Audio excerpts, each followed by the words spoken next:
to Miriam's Online Academy. Today we're going to be talking about sight reading. The trick to good sight reading is to not look at your hands. You want to keep your eyes on the page the whole time and make sure that your eye is taking in the patterns that are on the page. What notes are staying the same, what notes are moving, and what distance are they traveling. To demonstrate two ways of sight reading, one with chords and one with a melody line, I've chosen Parade of the Elephants, which is from the Technique is Fun preparatory book. This particular piece has chords in the right hand and a melody line in the left hand. Let's take a look at the left hand first. So we're starting on a C, so we're going to rest our fingers on thumb on C, 2 on B, 3 on A, 4 on G, 5 on F. So that's going to be our standard position for most of the song. When I'm looking through my left hand, again, I'm going to keep my eyes right on the page. I'm going to see how far away from each note the next note is. So once I've played the first note, I'm looking ahead to see what's the distance that I'm going to travel with the next note. It's down a second. So my finger goes down that one note and then back up to the note that I just had. Now I'm moving down a fourth. So without looking down at my hand, I'm going to figure out where the fourth is. Now I've gone back up to the note that I just played. And again, you want to keep an eye on what note you've played, the distance, and you're going back to the same note that you already had. Now we have a similar pattern, down a second, back to the same note. Now we're moving down a third. Next line, back to the original note, down a second again. Now we have a larger jump. The interval here is a sixth. So for this, I'm going to be moving out of the 5-finger pattern that I had. My pinky is going to have to move down one note, which I'm going to find without looking down at my hand. Up a step, up a step. Now I have the exact same note.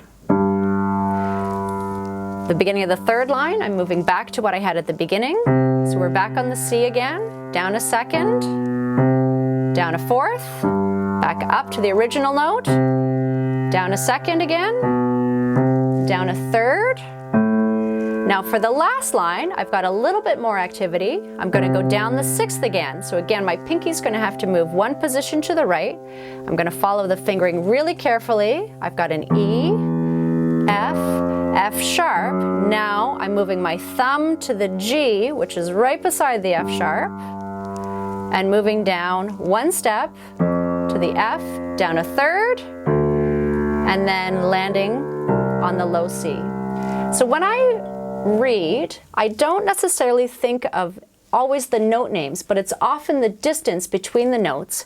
And I keep kind of a central note in mind that all the other notes work around.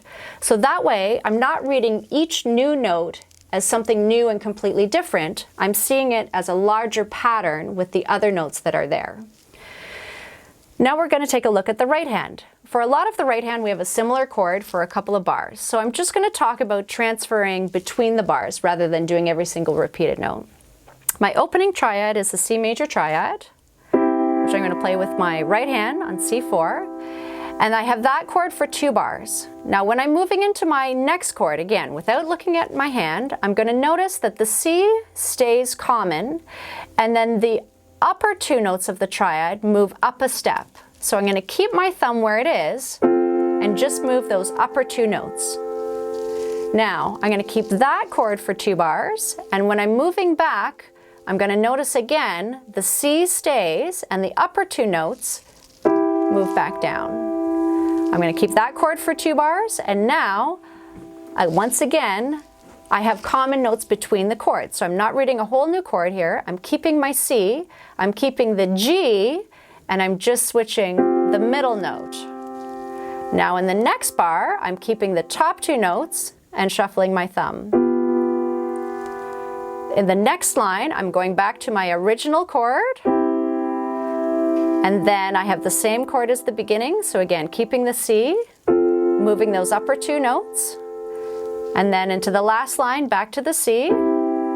Now, in between bar 13, bar 14, I'm keeping the G common, moving the middle note up one, the bottom note down one, and finishing with my C triad.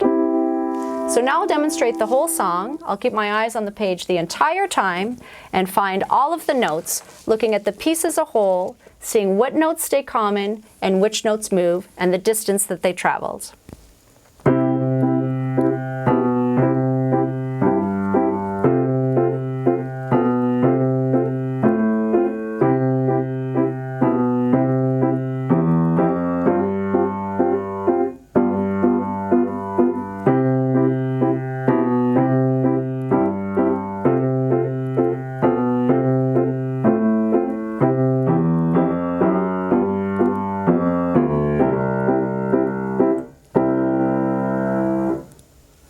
Keeping your eyes on the page is 100% the key to becoming a good sight reader. As soon as you look down at your hands, you take time, and you often get disoriented when you look back up on the page and refinding your place. So if you want to keep in time and keep steady all the way through the piece when you're sight reading, keep looking up and develop your orientation of where your fingers are falling on the keys. Hey everyone, thanks for watching Merriam Music's how-to video series. Check back here for more videos and don't forget to subscribe below.